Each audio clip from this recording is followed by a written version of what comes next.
In one of our previous conversations, you said something that really stood out to me.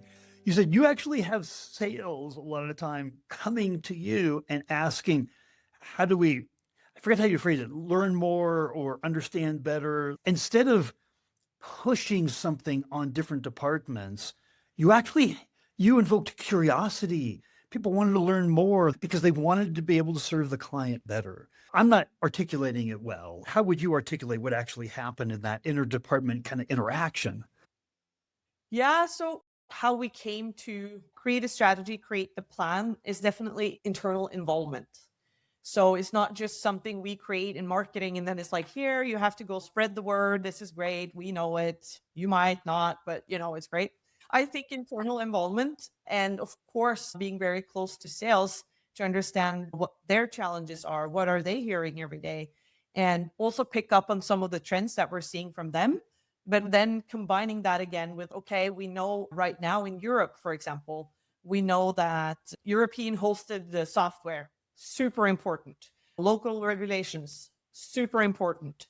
How to adopt AI and just how to grasp that opportunity in a compliant and good way, super important.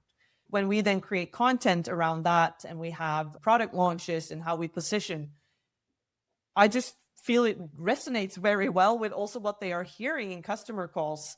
In that way, we're able to, what do you say, piggyback on each other.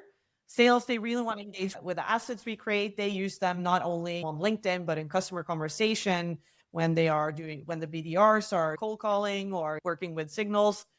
I think we've managed to create truly a good marketing and sales alignment. And I know that's quite rare.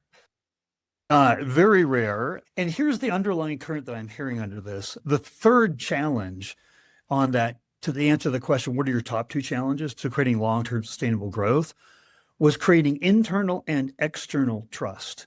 What I was just hearing you by taking the voice of the customer, working and involving the different departments, understanding what they're hearing from the customer, what you're hearing from the customer, what our internal objectives are, what their objectives are, but working together to arrive at a final decision in terms of, okay, here is how we're going to move forward. Here is our unique go-to-market strategy. That meant you built trust internally. You didn't just come up with it from on high and say, hey, everybody, here's what it's all about, which I think a lot of departments feel like happens a lot of the time, and they don't feel involved. Do you feel like building that trust internally was well worth the time and effort? Because you got a lot. You're a chief marketing officer. There's not a lack of things for you to do, but it seemed like that rose up pretty high on the priority list. Was it worth it? Yes, yes. It was, yeah, it was so worth it to take the time not only to do the work, but also to understand and do the discovery first. What is it that my peers in other functions might not understand about what we're doing? What are they skeptical about? Or what do they believe is right? Truly be curious to understand that.